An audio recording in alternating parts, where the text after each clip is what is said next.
الحمد للہ وحدہ والصلاة والسلام علی من لا نبی بعدہ اما بعد اعوذ باللہ من الشیطان الرجیم بسم اللہ الرحمن الرحیم ان هذا كان لكم جزاء وكان سعيكم مشکورا صدق اللہ العظیم۔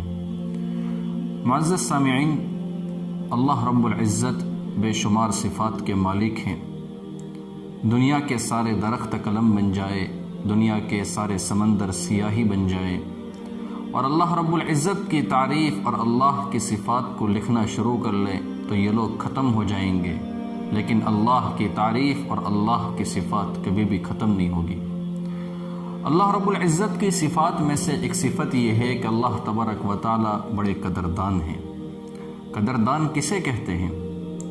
سامنے والے بندے کے اوپر شفقت اور محبت کی وجہ سے اتنا مہربان ہو جانا کہ اس کے کیے ہوئے عمل کو رد بھی نہ کرنا، اور اس نے اپنے عمل پر جتنی امید لگائی ہے، بدلے کی جتنی تمنا اس نے رکھی ہے، اس کی امید اور اس کی توقع سے بڑھ کر اس کو اجر عطا فرمانا، اس کو بدلہ دینا، اسے کہا جاتا ہے قدردانی۔ ہم میں سے بہت سارے لوگ ایسے ہوتے ہیں جن کی جوانی گناہوں میں گزر گئی، بڑھاپے کی قریباً جو عمر ہے وہ بھی ان کی گناہوں میں گزرتی ہے، اور آخر میں شیطان ان کو نا امید کر لیتا ہے۔ شیطان ان کے دل میں وساوس ڈالتا ہے کہ اب تمہارا توبہ کرنے کا فائدہ کیا ہے، اب تو تمہاری توبہ قبول نہیں ہوگی۔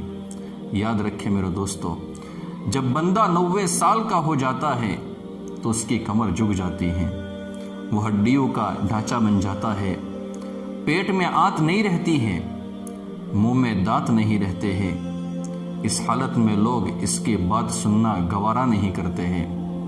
وہ بندہ ہر وقت تک کھانستا رہتا ہے، لوگ اسے اپنی جگہ سے اٹھا دیتے ہیں، گھر میں کوئی بھی اس کی قدردانی کرنے والا نہیں ہوتا ہے، کوئی پاس بٹھانے والا نہیں ہوتا ہے، اس کی کوئی ویلیو، اس کی کوئی قدر نہیں ہوتی ہے۔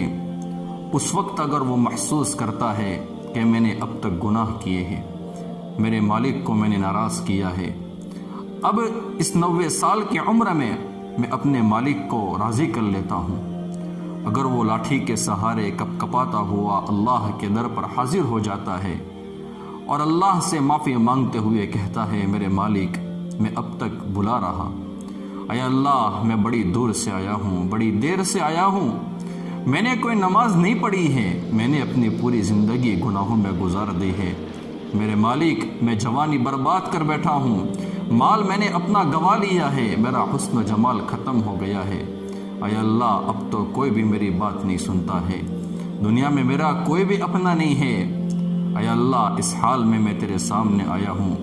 میرے دوستو، رب کریم اس سے یہ نہیں پوچھتے ہیں کہ میرے بندے اب کیا لینے آئے ہو، تمہارے پاس بچا کیا ہے، یہ بالکل نہیں پوچھتے ہیں، بلکہ صرف اللہ اس کے آنے کی قدردانی فرماتے ہیں اور فرماتے ہیں کہ میرے بندے تو چل کے آیا ہے، ہم تیری چل کے آنے کو قبول کر لیتے ہیں، تیرے گناہوں کو فقط معاف نہیں کرتے ہیں بلکہ ہم اتنے کریم ہیں کہ تیرے کیے ہوئے گناہوں کو تیری نیکیوں میں تبدیل فرما دیتے ہیں۔ سبحان اللہ، رب کریم کا کرم دیکھیے، اگر کوئی گناہ کبیرہ کا مرتکب ہو، بڑا گناہ اس نے کر لیا ہو، لیکن وہ سچی توبہ کر لے تو اب کوئی بندہ اس کو گناہ کا طعنہ نہیں دے سکتا ہے۔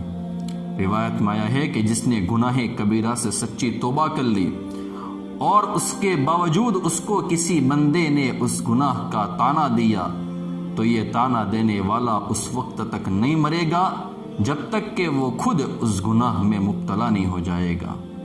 اللہ رب العزت اتنے قدردان ہیں کہ وہ معاف بھی کر دیتے ہیں اور طعنہ دینے والوں کی زبانیں بھی بند کروا دیتے ہیں کہ تم میرے بندے کو طعنہ کیوں دیتے ہو، وہ تو میرے ساتھ صلح کر چکا ہے، تم کون ہوتے ہو طعنہ دینے والے؟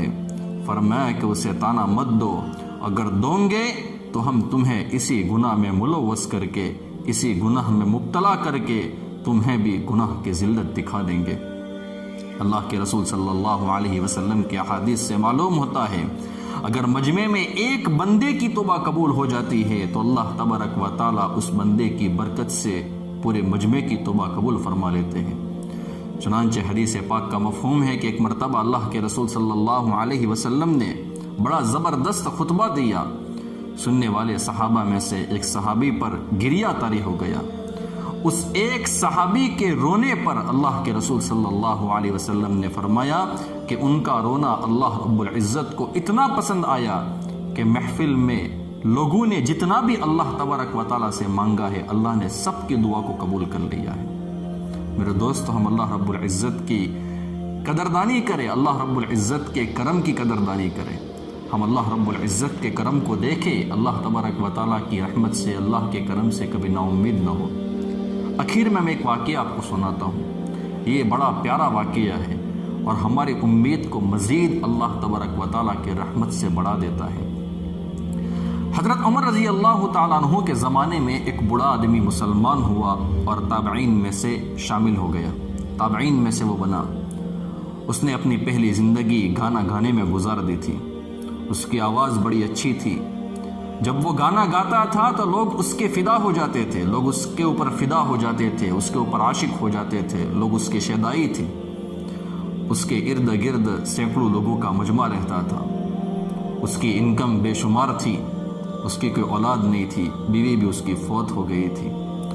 جب وہ بوڑھا ہو گیا تو دانت اس کے گر گئے، جس کی وجہ سے وہ اب گانا نہیں گا سکتا تھا۔ اس کی انکم کا ذریعہ ختم ہو گیا۔ وہ مانگنے کے لیے جن کو جانتا تھا ان کے پاس جاتا رہتا۔ کچھ عرصہ تک تو وہ لوگ اس کو دیتے رہے، اس کی مدد کرتے رہے، لیکن پھر انہوں نے اس کو دینا بند کر دیا۔ جب دوستوں نے اس کو منع کر لیا تو اس کے اوپر ایک وقت ایسا بھی گزرا کہ کئی دن اس کو کھانے کو نہیں ملتا تھا۔ اس کو اپنی جوانی یاد آتی کہ میں کتنا حسین تھا، میری آواز کوئل کی مانند تھی۔ جب میں گاتا تھا تو ہزاروں لوگ میری آواز پر مرتے تھے، میری جھلک دیکھنے کو ترستے تھے، لیکن آج میں دھکے کھاتا پھرتا ہوں اور کوئی بندہ مجھے ایک وقت کا کھانا دینے کو بھی تیار نہیں ہے۔ اس بڑھاپے، کمزوری اور بھوک کی حالت میں اس کا دل بڑا ہی کھٹا ہو گیا تھا۔ اس نے سوچا کہ کاش یہ راتیں میں اللہ کے لیے جاگا کرتا تو اللہ مجھے کبھی اپنے دربار سے نہ دھتکارتے، لیکن میں نے تو اپنی جوانی ضائع کر دی ہے۔ نہ میرے پاس حسن رہا، نہ جمال رہا، نہ مال رہا، نہیں تو کچھ اور رہا۔ میرے پلے میں ہے کیا؟ اب میں اللہ تبارک و تعالیٰ کو کیسے مناؤں؟ چنانچہ وہ اسی سوچ میں گم ہو کر جنت البقیع میں چلا گیا۔ قبروں کے درمیان ایک جگہ پر بیٹھ کر اپنی جوانی کو یاد کر رہا تھا اور رو رہا تھا۔ انہوں نے روتے روتے دعا مانگی اللہ تبارک و تعالیٰ سے، اور دعا کیا مانگی؟ رب کریم، میں نے اپنی جوانی ضائع کر دی ہے، اب میرے پاس کچھ بھی نہیں ہے کہ میں آپ کے دربار میں پیش کر سکوں۔ میرے منہ میں دانت نہیں ہے، اے اللہ میری پیٹ میں آنت نہیں ہے۔ اب میں بوڑھا ہو چکا ہوں، لاٹھی کے سہارے چل کر آیا ہوں، نہ آنکھوں سے مجھے صحیح طریقے سے کچھ دکھائی دے رہا ہے، نہ کانوں میں اے اللہ میرے پاس سماعت ہے کہ میں مکمل سن سکوں۔ میرے کان کمزور ہو گئے ہیں، میری آنکھیں کمزور ہو گئی ہیں، میرے مالک اب میں شرمندہ ہوں، مگر میں یہاں آ کر بیٹھا ہوں تاکہ میں اپنی قبر کے قریب ہو جاؤں۔ یہ واقعہ مولانا روم رحمۃ اللہ علیہ نے لکھا ہے۔ وہ فرماتے ہیں کہ جب وہ آدمی اپنے گناہوں کے اوپر نادم شرمندہ ہو کر رویا تو اس کی آنکھ لگ گئی۔ چونکہ عام طور پر بندہ جب زیادہ روتا ہے تو اس کو نیند آنے لگتی ہے، آنکھیں اس کی تھک جاتی ہیں روتے روتے۔ تھوڑی دیر کے بعد وہ اٹھا تو دیکھا کہ سامنے سے ایک آدمی چلا آ رہا ہے، لیکن اس کو اچھی طریقے سے دکھائی نہیں دے رہا تھا۔ جب وہ قریب آیا شخص تو اس نے دیکھا کہ یہ تو امیر المؤمنین حضرت عمر بن خطاب رضی اللہ تعالیٰ عنہ ہے، اور انہوں نے اپنے سر کے اوپر کچھ اٹھایا ہوا تھا۔ وہ ڈر گیا کہ اب تو حضرت عمر آ گئے ہیں، وہ تو مجھ جیسے لوگوں کا درے کے ذریعے سے انتظام کرتے ہیں، درے کے ذریعے سے، کوڑے کے ذریعے سے خبر لیتے ہیں، ایسا نہ ہو کہ مجھے بھی چند کوڑے لگا دے۔ حضرت عمر نے اسے دیکھا، کچھ آگے چلے گئے، تھوڑی دیر کے بعد پھر لوٹ کر آئے اور دوبارہ اس کی طرف آئے۔ جب انہوں نے اس بندے نے دوبارہ حضرت عمر کو اپنی طرف آتے ہوئے دیکھا تو اور زیادہ ڈر گیا۔ کہ یہ پھر میری طرف آ رہے ہیں، پتہ نہیں کہ میرا کیا بنے گا۔ جب حضرت عمر رضی اللہ تعالیٰ عنہ اس کے پاس آئے تو انہوں نے اپنے سر کے اوپر سے کچھ اتارا اور اس کے سامنے رکھ دیا اور فرمایا کہ میں آپ کے لیے کھانا لے کر آیا ہوں، آپ اس کو کھا لو۔ وہ بوڑھا بندہ جو تھا، وہ جو بوڑھا شخص تھا، وہ حیران ہو گیا کہ حضرت یہ آپ کیا کر رہے ہیں؟ آپ مجھے کھانا پیش کر رہے ہیں۔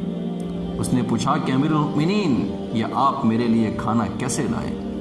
حضرت عمر نے فرمایا کہ دوپہر کا وقت تھا، میں قیلولہ کر رہا تھا، دوپہر کو میں سو رہا تھا، میں نے خواب دیکھا اور مجھے خواب میں اللہ رب العزت کی طرف سے پیغام ملا کہ میرا ایک دوست قبرستان میں پریشان بیٹھا ہے، وہ بھوکا ہے، عمر جاؤ اور میرے اس دوست کو کھانا کھلا کے آؤ۔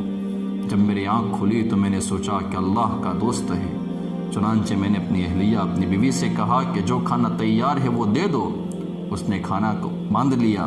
میں نے کہا کہ میں اللہ کے دوست کی طرف جا رہا ہوں، لہٰذا کھانا ہاتھوں میں اٹھا کر نہیں بلکہ اپنے سر پر اٹھا کر لے جاؤں گا تاکہ اللہ کے دوست کا اکرام ہو جائے۔ اس لیے عمر کھانا آپ کے لیے سر پر اٹھا کر آیا ہے، خدا کے بندے، اللہ کے دوست، اس کو کھا لے۔